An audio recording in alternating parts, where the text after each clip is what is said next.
Hello दोस्तों, आप सभी को हमारे यूट्यूब चैनल अभिनव क्लास में मोस्ट वेलकम है दोस्तों। तो दोस्तों ये वीडियो है बिहार दरोगा एसआई प्रैक्टिस सेट नंबर आपका ये 305 नंबर का प्रैक्टिस सेट है। इससे पहले 304 प्रैक्टिस सेट इस टॉपिक के ऊपर दे चुके हैं। प्रत्येक वीडियो में 50 क्वेश्चन आंसर डिस्कस करते हैं दोस्तों। इसमें जो 50 क्वेश्चन आंसर डिस्कस करते हैं इसमें आपका 40% बिहार पुलिस बिहार दरोगा के पूछे हुए क्वेश्चन होते हैं और 60% जो क्वेश्चन होते हैं अति संभावित क्वेश्चन होते हैं दोस्तों। और इस सीरीज़ को बहुत ही इंपॉर्टेंट ये और 40% और 60% जो कॉम्बिनेशन है ये बनाएगा। करंट थोड़ा कम शामिल करते हैं और जैसे कि मैं पिछले वीडियो में जो 4-5 क्वेश्चन शामिल किया था 2019 उसी तरह के करंट बनेंगे। जैसे नोटिफिकेशन आएगा मैं आप पर वीडियो में 10 से 15 क्वेश्चन जो है करंट अफेयर्स के कराने लगेंगे, बिल्कुल नए, ठीक है ना। तो चलते हैं लेट नहीं करते हुए पहला क्वेश्चन पर। पहला क्वेश्चन यहाँ पे स्क्रीन पे आ चुका है। पूछा गया है यहाँ पे, देखिए क्वेश्चन को ध्यान से पढ़िएगा। चिकन नेक निम्न में से किस सीमाओं को जोड़ता है? ये चिकन नेक जो नेम है ना, चिकन नेक ये नाम किस सीमाओं को जोड़ता है? तो देखिए ये जो जोड़ता है भारत और बांग्लादेश को जोड़ता है, बीच में ये सीमा है चिकन नेक के नाम से। तो इस क्वेश्चन का जो राइट आंसर है यहाँ से बी ऑप्शन सही है। बढ़ते हैं 2 नंबर क्वेश्चन पर। अगला क्वेश्चन यहाँ पे पूछा गया है दोस्तों 2 नंबर में, सलारगंज संग्रहालय कहाँ स्थित है? देखिए कभी कभी ये क्वेश्चन को घुमा के पूछता है, मैं बता देता हूँ अभी। सलारगंज संग्रहालय जो है आपका ये हैदराबाद में स्थित है। कहाँ पे? हैदराबाद में। सी ऑप्शन सही है। कभी कभी ये पूछा जाता है कि जो हैदराबाद है, हैदराबाद ये किस लिए प्रसिद्ध है, ठीक है ना। तो ये सलारगंज जो संग्रहालय है इसके लिए प्रसिद्ध है। क्वेश्चन को इस टाइप से भी पूछा जाता है घुमा के। बढ़ते हैं आपका 3 नंबर क्वेश्चन पर। अगला क्वेश्चन यहाँ पे 3 नंबर का आ चुका है आप सभी के लिए। नलकूप का उपयोग किस क्षेत्र में होता है? नलकूप का उपयोग किस क्षेत्र में होता है? तो नलकूप का जो उपयोग होता है सबसे ज़्यादा भूमिगत जल में होता है। किसमें? भूमिगत जल में होता है। तो इस क्वेश्चन का जो राइट आंसर है बी ऑप्शन सही है। बढ़ते हैं आपका 4 नंबर क्वेश्चन पर। अगला क्वेश्चन यहाँ पे जो पूछा गया है दोस्तों 4 नंबर में, किस महाद्वीप में सरीसृप नहीं पाया जाता है? किस महाद्वीप में सरीसृप नहीं पाया जाता? यहाँ पे 4 महाद्वीप है, यानी सरीसृप जैसे सांप वगैरह हो गया, ये सब नहीं पाया जाता है, ठीक है ना। इसी वर्ग को सरीसृप कहते हैं, ठीक है। किस में नहीं पाया जाता है? इसमें छिपकली भी आता है, ठीक है ना। तो ये आपका अंटार्कटिका में नहीं पाया जाता। अंटार्कटिका जो है बहुत ठंड बर्फ़ का जमे हुए यह जगह है, तो इस कारण से ये गर्म शुष्क गर्म में जो है कि ये ठंड में नहीं रह पाता है। तो इसी कारण से हो सकता है यहाँ पर सरीसृप नहीं पाया जाता है, लेकिन वास्तविकता है कि अंटार्कटिका में सरीसृप नहीं पाया जाता है। तो डी ऑप्शन सही है। और दोस्तों वीडियो में आगे बढ़ने से पहले आप अगर बिहार दरोगा, बिहार के कांस्टेबल या बिहार सैनिक कोई भी तैयारी कर रहे हैं बिहार से संबंधित, तो आप इस चैनल को सब्सक्राइब कर लिए दोस्तों, क्योंकि यहाँ पे आपको इम्पोर्टेंट और एजुकेशनल वीडियो मिलेंगे जो कि काफ़ी एग्जाम में आपका बेहतर तैयारी करवाएगा। तो बढ़ते हैं आपका 5 नंबर क्वेश्चन पर। अगला क्वेश्चन यहाँ से पूछा गया है दोस्तों 5 नंबर में, लोकसभा अध्यक्ष अपना त्याग पत्र किसे देता है? यानी रिजाइन जो है, रेजिग्नेशन लेटर किसे देता है? तो ये देता है लोकसभा उपाध्यक्ष को। अगर यहाँ पे पूछा जाए कि लोकसभा उपाध्यक्ष किसको अपना त्याग पत्र देता है, तो ये लोकसभा का जो अध्यक्ष होता है उस समय उसको देता है ये। बढ़ते हैं आपका 6 नंबर क्वेश्चन पर। अगला क्वेश्चन यहाँ से पूछा गया है 6 नंबर में और ये फिजिक्स से क्वेश्चन है। दंत चिकित्सक अवतल दर्पण का उपयोग करते हैं क्योंकि इस पर प्रतिबिंब होता है। तो जो डेंटिस्ट होता है यानी दांत के डॉक्टर होता है, तो ये आपका जो अवतल दर्पण प्रयोग करते हैं तो इसका प्रतिबिंब कैसा होता है? तो देखिए इसका जो प्रतिबिंब होता है आभासी और बड़ा होता है। क्या होता है? आभासी और बड़ा इसका प्रतिबिंब होता है। किसका? अवतल दर्पण का। इसीलिए जो है कि जो डेंटिस्ट होता है इसका इस्तेमाल करता है। किसका? अवतल दर्पण का। बढ़ते हैं नेक्स्ट क्वेश्चन। अगला क्वेश्चन यहाँ से पूछा गया है और ये भी दर्पण से संबंधित है। वाहनों की हेडलाइट में प्रयुक्त दर्पण कौन सा होता है? जो गाड़ी वगैरह आप चलाते हैं इसमें हेडलाइट होता है, आगे लगा होता है, ठीक है ना। तो इसमें जो दर्पण होता है इस्तेमाल, कौन सा दर्पण होता है? तो इसमें देखिए दोस्तों अवतल दर्पण इस्तेमाल होता है। इसमें भी अवतल दर्पण होता है और डॉक्टरों के द्वारा डेंटल भी अवतल दर्पण का इस्तेमाल करता है। सी ऑप्शन सही है। अगर यहीं पे पीछे गाड़ी का जो साइड मिरर है, यहाँ पे साइड मिरर मैं लिख देता हूँ मिरर, इसमें कौन सा दर्पण उपयोग होता है? तो इसमें देखिए दोस्तों उत्तल दर्पण का इस्तेमाल होता है। कौन सा दर्पण? उत्तल दर्पण का, याद रखिएगा साथ के साथ। बढ़ते हैं 8 नंबर क्वेश्चन पर।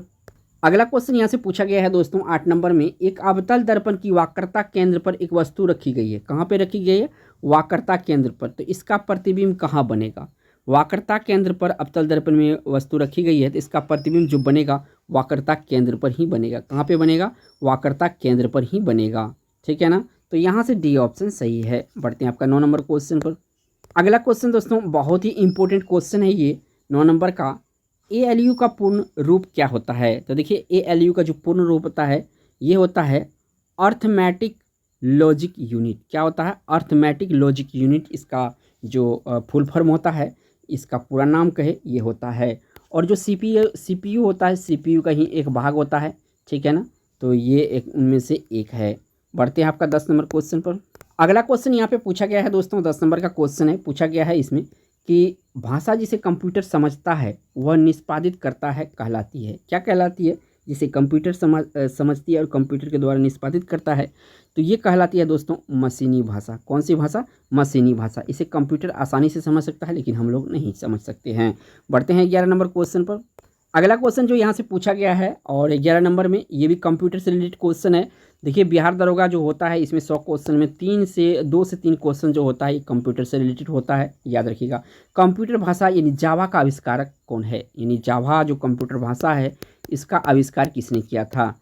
तो इसका जो आविष्कार किया था सन माइक्रो सिस्टम किया था। यहाँ पे माइक्रोसॉफ्ट में टिक नहीं कीजिएगा, इनको सन माइक्रो सिस्टम ने आविष्कार किया था, ईजाद किया था। सी ऑप्शन सही है। बढ़ते हैं आपका 12 नंबर क्वेश्चन पर।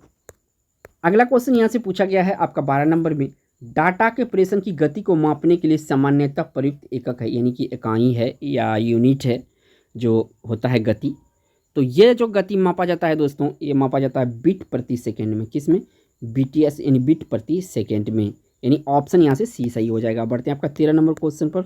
अगला क्वेश्चन यहाँ पे आ चुका है 13 नंबर का क्वेश्चन है। पूछा गया है क्वेश्चन में आपसे उत्तरी अमेरिका के शीतोष्ण घास स्थल इस नाम से जाना जाता है। जो उत्तरी अमेरिका में शीतोष्ण घास का स्थल है इसे किस नाम से जाना जाता है ये आपसे पूछा गया है। तो ये जो जाना जाता है दोस्तों क्या नाम से जाना जाता है? यहाँ पे आपका 4 ऑप्शन दिया हुआ है।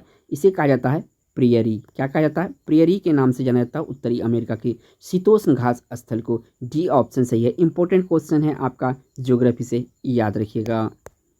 अगला क्वेश्चन यहाँ पे पूछा गया है दोस्तों और सवाना घास भूमियाँ पाई जाती है। जो सवाना घास का मैदान है ये कहाँ पे पाई जाती है? तो देखिए दोस्तों ये उत्तर मध्य अफ्रीका में पाई जाती है। कहाँ पे पाया जाता है? ये उत्तर मध्य अफ्रीका में पाया जाता है सवाना घास की भूमियाँ। यहाँ से सी ऑप्शन सही है। बढ़ते हैं आपका 15 नंबर क्वेश्चन पर। अगला क्वेश्चन यहाँ से पूछा गया है दोस्तों आपसे 15 नंबर में। किस क्षेत्र के चारागाह को वेल्ड कहा जाता है? यानी घास के ही मैदान है एक तरह से। तो वेल्ड कहाँ के घास के मैदान को कहा जाता है? तो ये कहा जाता है दोस्तों दक्षिण अफ्रीका के घास के जो मैदान है उसे कहा जाता है वेल्ड। क्या कहा जाता है? वेल्ड कहा जाता है। डी ऑप्शन सही है। बढ़ते हैं आपका 16 नंबर क्वेश्चन पर। अगला क्वेश्चन यहाँ से पूछा गया है आपसे कनाडा के मध्य अक्षांशीय घास के मैदान कहलाते हैं। कनाडा के मध्य अक्षांशीय घास के मैदान कहलाते हैं। क्या कहलाते हैं? तो ये देखिए जो ये कहलाते हैं प्रियरी। वही कनाडा जो है कि उत्तरी अमेरिका में ही पड़ता है। ठीक है ना, तो प्रियरी कहलाता है। बढ़ते हैं नेक्स्ट क्वेश्चन पर।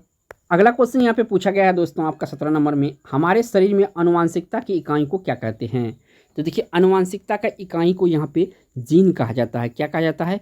जीन कहा जाता है। सी ऑप्शन सही है। ठीक है ना, आनुवांशिकता का पूछा है तो DNA नहीं लगाइएगा, यहाँ पे जीन लगाइएगा। बढ़ते हैं आपका 18 नंबर क्वेश्चन पर। अगला क्वेश्चन यहाँ से पूछा गया है दोस्तों आपसे 18 नंबर में। जीवों में आनुवांशिक लक्षण संतान में ले जाते हैं। किसके द्वारा जीवों में आनुवांशिक लक्षण संतान में ले जाते हैं? यानी पिता जो है पुत्र में आ जाते हैं। तो ये किस तरह से होता है? कौन ले जाया जाता है? तो ये लाया जाता है दोस्तों क्रोमोसोम के द्वारा। किसके द्वारा? क्रोमोसोम के द्वारा जो है आनुवांशिक लक्षण एक दूसरे में ट्रांसफर होता है। बी ऑप्शन सही है यहाँ से। बढ़ते हैं आपका 19 नंबर क्वेश्चन पर। अगला क्वेश्चन यहाँ से पूछा गया है दोस्तों आपका 19 नंबर में कि निम्नलिखित में से कौन सूक्ष्मजीवी जैव उर्वरक के रूप में प्रयुक्त होता है? सूक्ष्मजीवी जैव उर्वरक के रूप में प्रयुक्त होता है। यहाँ पे 4 ऑप्शन दिया हुआ है, आपको राइट आंसर देना है। तो यहाँ पे जो साइनोबैक्टीरिया है ये एक उर्वरक के रूप में इस्तेमाल होता है जो कि एक सूक्ष्मजीव है। ए ऑप्शन क्वेश्चन का राइट आंसर है। बढ़ते हैं आपका 20 नंबर क्वेश्चन पर। अगला क्वेश्चन दोस्तों बहुत ही फेमस है, बहुत बार रिपीट हुआ होगा, आप सभी को सेट प्रैक्टिस करते होंगे तो इसमें ये मिलता होगा। 2,4-D क्या है? तो 2,4-D दोस्तों एक तरह का ये खरपतवार नाशी है। इंग्लिश में इसको क्या कहा जाता है? हर्बिसाइड कहा जाता है। क्या कहा जाता है? हर्बिसाइड कहा जाता है ना। तो ये खरपतवार नाशी है। ज़्यादातर गेहूं की फसल में हम लोग इस्तेमाल करते हैं इसको, जंगल जो होता है खार पतवार नाश करने के लिए, यानी कि सूख जाता है। डी ऑप्शन सही है। बढ़ते हैं आपके 21 नंबर क्वेश्चन पर। अगला क्वेश्चन यहाँ पे 21 नंबर का आ चुका है। पूछा गया है होमी भाभा पुरस्कार निम्न में से किस क्षेत्र में विशेष योगदान के लिए दिया जाता है। तो होमी भाभा पुरस्कार जो दिया जाता है ये दिया जाता है कॉस्मिक किरण भौतिकी के क्षेत्र में। किस में दिया जाता है? कॉस्मिक किरण भौतिकी के क्षेत्र में दिया जाता है योगदान के लिए। तो यहाँ बी ऑप्शन सही है। बढ़ते हैं आपका एक 22 नंबर क्वेश्चन पर। अगला क्वेश्चन यहाँ से पूछा गया है दोस्तों 22 नंबर में। भारतीय रिजर्व बैंक आरबीआई ने मार्च 2019 को किसी निजी बैंक की घोषित किया था। 2019 को किसे निजी बैंक घोषित किया गया था आरबीआई के द्वारा। तो जो ये कब 2019 में किया गया है, तो ये 2019 में किसको किया था? ये किया था दोस्तों आईडीबीआई बैंक को। किसको? आईडीबीआई बैंक को जो है निजी क्षेत्र का बैंक घोषित कर दिया गया था कि आरबीआई के द्वारा। बढ़ते हैं आपका 23 नंबर क्वेश्चन पर। अगला क्वेश्चन यहाँ पे पूछा गया है दोस्तों आपसे 23 नंबर में। वैदिक लोगों द्वारा किस धातु का प्रयोग सबसे पहले किया गया था? देखिए सबसे पहले जो लोगों के द्वारा इस्तेमाल किया गया था या वैदिक लोगों का तांबा का इस्तेमाल यानी कि कॉपर का इस्तेमाल किया गया था। याद रखिएगा, इंपॉर्टेंट क्वेश्चन है।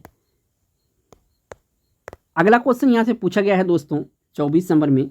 होमोसेपियंस पद का शाब्दिक अर्थ क्या है? या ऐसे भी पूछा जाता है कि होमोसेपियंस का क्या अर्थ, वैज्ञानिक नाम किसका वैज्ञानिक नाम है, ठीक है ना। तो क्वेश्चन एक ही है, ऑप्शन एक ही होता है, लेकिन इसका समझने का तरीका अलग अलग, पूछने का तरीका अलग अलग होता है। तो होमोसेपियंस जो होता है मानव का ये वैज्ञानिक नाम है। यहाँ पे लिखा है बुद्धिमान मानव। तो इस क्वेश्चन का जो राइट आंसर है ये ऑप्शन सही है। बढ़ते हैं 25 नंबर क्वेश्चन। अगला क्वेश्चन यहाँ से पूछा गया है दोस्तों 25 नंबर में। 1857 के स्वतंत्रता संग्राम के समय इंग्लैंड के शाही तख्त पर कौन विराजमान था? यहाँ पे 1857 जब क्रांति भारत में हो रहा था तो उस समय इंग्लैंड के शाही तख्त पर कौन विराजमान था? तो उस समय विराजमान था दोस्तों आपका महारानी विक्टोरिया। कौन विराजमान था? महारानी विक्टोरिया था। बी ऑप्शन इस क्वेश्चन का राइट आंसर हो जाएगा। बढ़ते हैं आपका 26 नंबर क्वेश्चन। अगला क्वेश्चन यहाँ पे 26 नंबर का आ चुका है। देश के किस राज्य में सस्टेनेबल कैचमेंट फॉरेस्ट मैनेजमेंट परियोजना आरंभ की गई है? सस्टेनेबल कैचमेंट फॉरेस्ट मैनेजमेंट परियोजना कौन सा राज्य में आरंभ किया गया है? तो ये किया गया है दोस्तों त्रिपुरा में। कहाँ पे? त्रिपुरा में, यानी बी ऑप्शन इस क्वेश्चन का राइट आंसर हो जाएगा। बढ़ते हैं आपका 27 नंबर क्वेश्चन पर। अगला क्वेश्चन यहाँ पे स्क्रीन पे आ गया है, आपसे पूछा गया है इसमें 27 में। संविधान के किस अनुच्छेद में वार्षिक वित्तीय विवरण का उल्लेख किया गया है? वार्षिक वित्तीय विवरण का उल्लेख किया गया है संविधान के किस अनुच्छेद में? तो ये किया गया है दोस्तों अनुच्छेद 112। किस में किया गया है? अनुच्छेद 112 में वार्षिक वित्त विवरण का उल्लेख किया गया है। सी ऑप्शन सही है। बढ़ते हैं आपका 28 नंबर क्वेश्चन पर। अगला क्वेश्चन यहाँ पे पूछा गया है दोस्तों आपसे 28 नंबर में, बहुत ही इंपॉर्टेंट क्वेश्चन ज्योग्राफी से। नंदनकानन अभ्यारण्य किस लिए प्रसिद्ध है? नंदनकानन अभ्यारण्य किस लिए प्रसिद्ध है? तो ये सफ़ेद चीता के लिए प्रसिद्ध है। किसके लिए प्रसिद्ध है? सफ़ेद चीता के लिए प्रसिद्ध है। आपको बताना है दोस्तों ये जो नंदनकानन अभ्यारण्य है ये किस राज्य में पड़ता है भारत के। बढ़ते हैं नेक्स्ट क्वेश्चन पर। नेक्स्ट यहाँ से क्वेश्चन पूछा गया है दोस्तों सवाना घास का मैदान कहाँ है? तो देखिए यहाँ पे क्वेश्चन शायद आई होप कि रिपीट हो चुका है। तो ये अफ्रीका में पाया जाता है। कहाँ पे? अफ्रीका में पाया जाता है। डी ऑप्शन क्वेश्चन का राइट आंसर है। अगला क्वेश्चन दोस्तों और बहुत ही इंपॉर्टेंट क्वेश्चन है ये। अब तक में जब से ये क्वेश्चन बना है अब तक 10 बार एग्जामों में पूछा जा चुका है, डिफरेंट डिफरेंट एग्जाम में। भारत में नीति आयोग कब अस्तित्व में आया था? योजना आयोग की जगह लिया था, ठीक है ना, और लेकिन उसके जगह अब नीति आयोग है।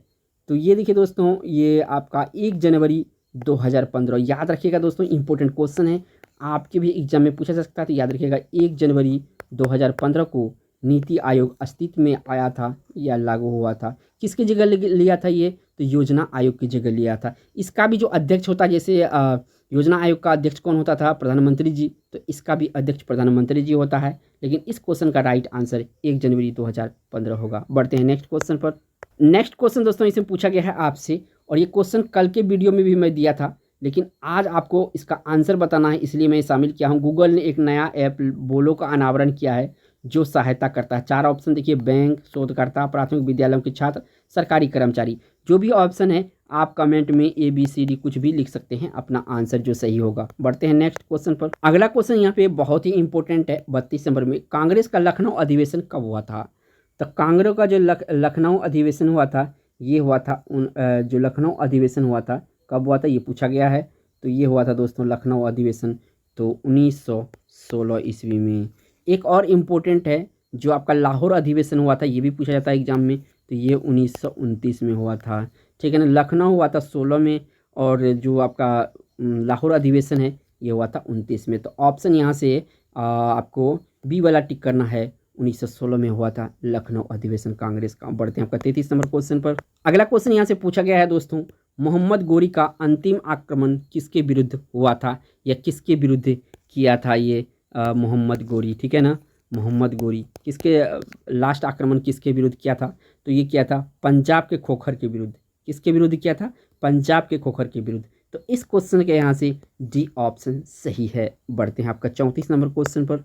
अगला क्वेश्चन यहाँ से पूछा गया है दोस्तों आपसे 34 में, संविधान के किस अनुच्छेद में हिंदी भाषा के विकास के लिए निर्देश दिया गया है।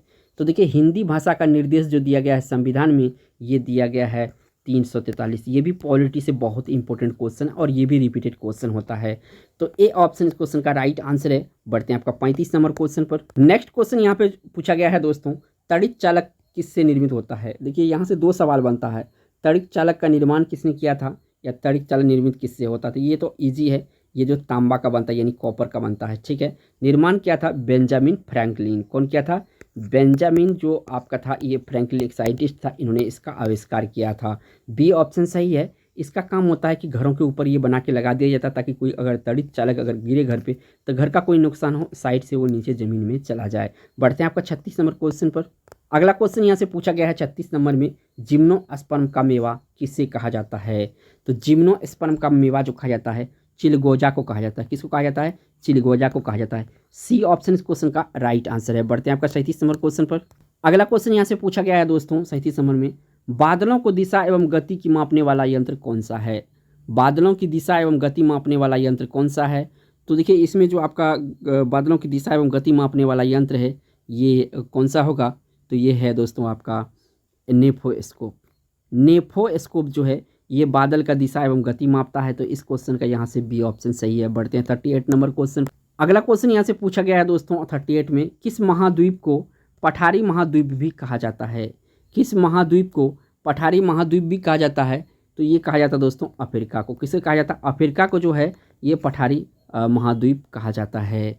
तो इस क्वेश्चन का जो राइट आंसर है सी ऑप्शन सही है। बढ़ते हैं आपका 39 नंबर क्वेश्चन। नेक्स्ट यहाँ से क्वेश्चन पूछा गया है दोस्तों आपसे 39 में, किस घोषणा को उदारवादी द्वारा भारत का मेघना काटा कहा गया है।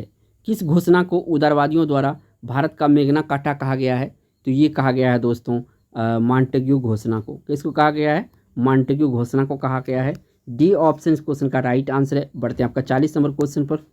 नेक्स्ट यहाँ से जो क्वेश्चन पूछा गया है दोस्तों 40 नंबर में, वैश्विक तापमान शिखर सम्मेलन 2019 का आयोजन कहाँ किया गया है। तो देखिए 2019 वाला जो क्वेश्चन है ये बहुत ही इंपॉर्टेंट है। इसी तरह के क्वेश्चन आपका जो 2024 में एग्जाम होगा, 23-24 में ही एग्जाम हो जाएगा, अभी नोटिफिकेशन नहीं आया है, तो इस टाइप का क्वेश्चन बनेगा, ठीक है ना। तो ये 20 में पूछा था, 20-21 में पूछा था, 2 साल पीछे का। लेकिन अब जो पूछेगा ये दोस्तों, तो ये आपका 21-22 का ज़्यादा पूछा जाएगा, ठीक है ना। तो इस क्वेश्चन का जो राइट आंसर हो जाएगा ये क्वेश्चन का, ये होगा आपका मुंबई, ठीक है। कहाँ पे हुआ था, मुंबई। बढ़ते हैं आपका 41 नंबर क्वेश्चन पर। अगला क्वेश्चन 41 नंबर का स्क्रीन पे है कि राज्य के प्रत्यक्ष कर के अंतर्गत शामिल नहीं है। इसमें जो राज्य में प्रत्यक्ष कर है इसमें शामिल नहीं है।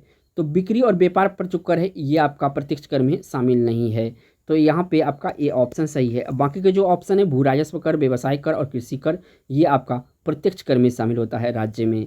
तो ऑप्शन बढ़ेंगे 2 नंबर 42। अगला क्वेश्चन यहाँ से पूछा गया है दोस्तों आपका 42 में, पारंपरिक वस्त्रों में चंदेरी साड़ियाँ किस क्षेत्र से संबंधित है। यहाँ पे पूछा है चंदेरी जो साड़ी है ये किस क्षेत्र में प्रसिद्ध है। तो देखिए चंदेरी साड़ी आपका बुंदेलखंड यानी बुंदेलखंड में ये प्रसिद्ध है। इस क्वेश्चन का यहाँ से बी ऑप्शन सही है। बढ़ते हैं आपका नेक्स्ट 43 नंबर क्वेश्चन पर। नेक्स्ट क्वेश्चन दोस्तों ये भी मैं पिछली वीडियो में एक क्वेश्चन शामिल किया था। आज मैं आप लोगों को ये पता लगाना चाहता हूँ कि आप लोग वीडियो को कितना ध्यान से देखते हैं। भारत का चावल का कटोरा के नाम से प्रचलित है। अगर राज्य पूछता तो यहाँ पे एपी होता है यानी आंध्र प्रदेश, लेकिन यहाँ क्षेत्र दिया है तो क्षेत्र में आपको टिक करना है। तो इस क्वेश्चन का राइट आंसर दोस्तों होगा, मैं बता ही देता हूँ, कृष्णा गोदावरी क्षेत्र। बहुत ही इंपॉर्टेंट क्वेश्चन है और ये आर मार्क कर लीजिएगा क्योंकि बार बार रिपीट होता है। बढ़ते हैं आपका 44 नंबर क्वेश्चन पर। अगला क्वेश्चन यहाँ पे पूछा गया है दोस्तों आपका 44 नंबर में, किसके द्वारा आनुवांशिकता के विज्ञान को आनुवांशिकी कहा गया है। तो किसने कहा था आनुवंशिकता को, विज्ञान को आनुवंशिकी? तो ये कहा था दोस्तों बेटसन ने। किसने कहा था? बेटसन ने कहा था ऐसा। बढ़ते हैं आपका नेक्स्ट 45 नंबर क्वेश्चन पर। अगला क्वेश्चन यहाँ से पूछा गया है दोस्तों आपसे 45 में, राष्ट्रीय आय निकालने के लिए एनएनपी में किसे घटाया जाता है? तो एनएनपी में अगर हम इसमें अप्रत्यक्ष कर घटा देंगे, यानी कि अप्रत्यक्ष कर, तब ये क्या हो जाएगा? अप्रत्यक्ष तो राष्ट्रीय आय निकल जाएगा। क्या निकल जाएगा? राष्ट्रीय आय, यानी सी ऑप्शन क्वेश्चन का राइट आंसर है। बढ़ते हैं आपका नेक्स्ट क्वेश्चन पर। अगला क्वेश्चन यहाँ से पूछा गया है दोस्तों आपसे और 46 में, तांबा का शत्रु तत्व कौन सा है? तो देखिए तांबा का जो शत्रु तत्व है ये है गंधक। गंधक जो है बहुत इसके लिए खराब होता है क्योंकि इसको काला कर देता है। डी ऑप्शन सही है। बढ़ते हैं आपका 47 नंबर क्वेश्चन पर। अगला क्वेश्चन यहाँ से पूछा गया है दोस्तों आपसे, मेक इन इंडिया कार्यक्रम का लोगो क्या है?